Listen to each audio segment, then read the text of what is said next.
Hey there, Heather, ho there.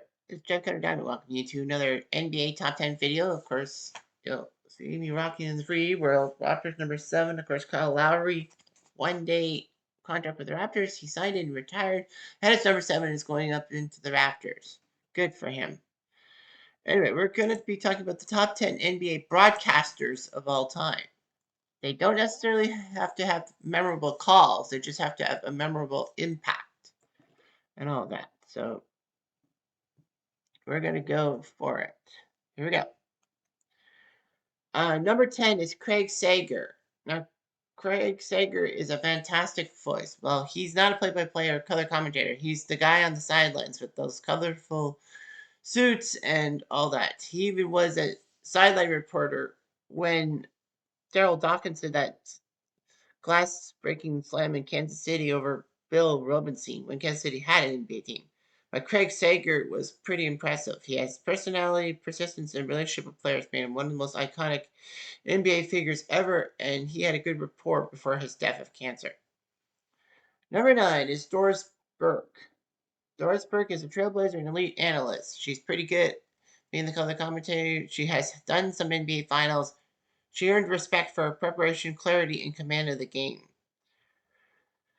Basically, her rise to major national broadcasts expanded what NBA commentary could sound like and giving a lot of women in the broadcasting world some help and all that. Number 8 is Bob Costas. Bob Costas is, of course, also known primarily for baseball, among other things. However, it's fair to say that Bob Costas was a pretty good basketball guy, too. He was the guy who had to come in after the temporary firing of Marv Albert because of his problems. So Bob Costas came in and he delivered pretty well. He was a pretty good number 2 commentator for the NBA for a while on NBC, and then he stepped up to the elite thing. And he was the main guy in '98 when MJ made that shot on Byron Russell, although he did kind of push off. Bob Costas famously said, "If that's the last image of Michael Jordan, this is it. This is good." Number 7 is another color commentator, but not on a national stage. On a stage, team stage, Clyde Frazier. Oh, wow, Clyde Frazier. He was stylish, poetic, and deeply knowledgeable. He is a Knicks broadcasting institution. His rounds, vocabulary, and player insight has him as one of the best analysts in NBA history, and he should know because the dude did help the Knicks win 2 NBA titles in 1970 and 1973. Of course, now in 2026, they won the championship. So that is pretty impressive and all that. But he knew the game inside and out. Although it's not a national standard, it's international. Number 6 is Dick Stockton. Dick Stockton was a pretty good voice. He had a steady, authoritative voice. Decades of NBA coverage for CBS and TNT, among other things. Dick Stockton, I can't remember his famous calls, but oh yeah, I think he was the guy who, yeah, he was the guy who called Michael Jordan's shot 1989 Chicago versus Cleveland. So it was Jordan over Elo scores, and for the second time today, a road team has won the 5th game of the NBA series. Of course, the things were best of 5. So yeah, Dick Stockton was the guy for CBS. Yeah, I think he was the head CBS guy for the NBA coverage when CBS had NBA coverage in the 80s. So yeah, he knew what to do. Dick Stockton also was good for football too.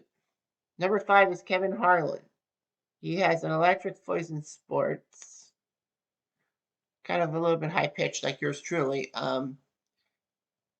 He turned routine highlights into memorable moments.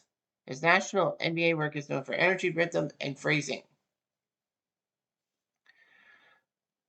Harlan said one time when LeBron hit a big slam, he goes,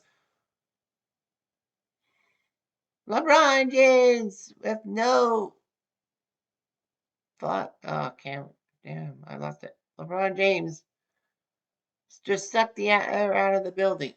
And then I just remembered Kevin Harlan was the guy who did. Everyone knows about the famous Kawhi shot in 2019. He was the guy doing it for the U.S. Dr. Lillard, Dr. Leonard. Is this the moment? Bump, bump, bump. Yeah.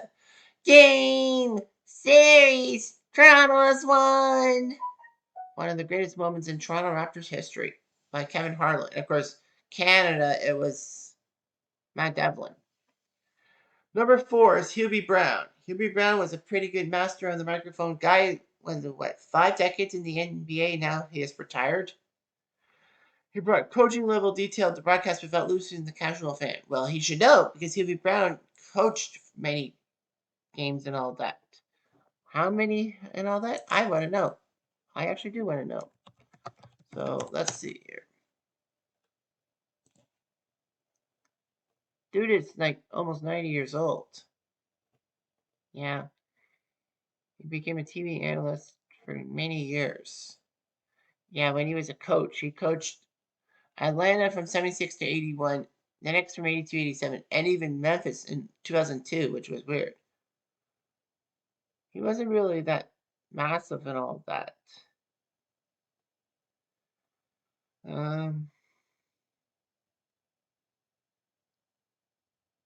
Yeah. Hubie Brown tried his best and all that, but yeah, he knew what it was. He was a former coach, so he knew he could help viewers understand the game at a deeper level.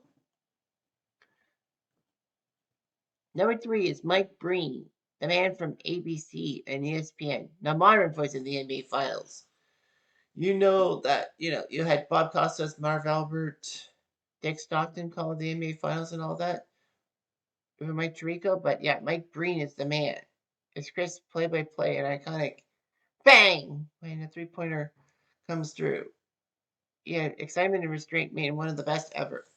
He's been the voice of the NBA Finals every year since 2007, so that's pretty impressive that he has the streak for most consecutive NBA Finals broadcast as the main guy. But yeah, he's the modern voice of the NBA Finals. You can't watch an NBA Finals game without realize in the past 20 years without his name, his voice on it, making great moments and all that. But yeah, Mike Breen has the power and all that to command people, and he is the play-by-play voice of the Knicks at times too.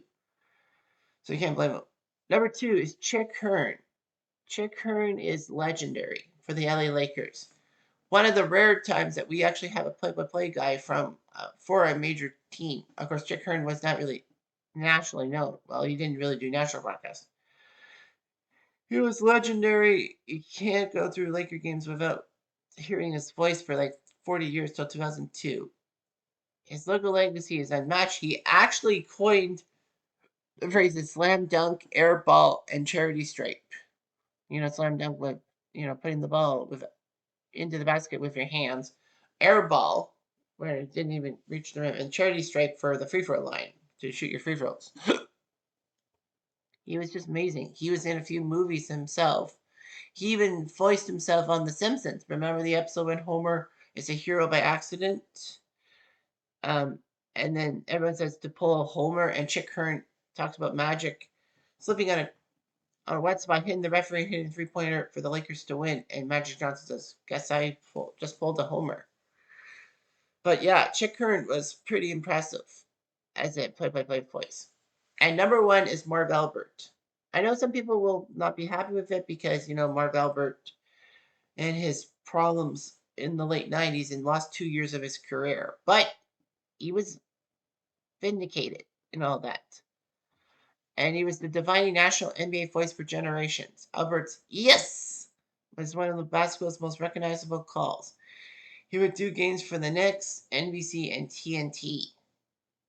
So yeah, his work with the Knicks, the radio guy / TV guy for the Knicks in the 70s and 80s and 90s, all that. So yeah, he was basically the Knicks play-by-play guy before Gus Johnson and Mike Breen took over. But yeah, Marv Albert, if you watched NBA Finals in the 90s, especially when NBC got the coverage from CBS, it's Marv Albert's voice on the Finals track, describing Michael Jordan's switch hands layup in 91, John Paxson's three-pointer in 1993, and MJ winning the title for his father in 1996. Marv Albert was great at all that. He came back to NBC, and then TNT decided to give him a shot, and he made that network look pretty good with his calls. So yeah, Marv Albert, despite all the bad things happening to him, he actually is a pretty good broadcaster and should be. He even did New York Ranger radio games for many years. So that's good. Anyway, I'm going to do.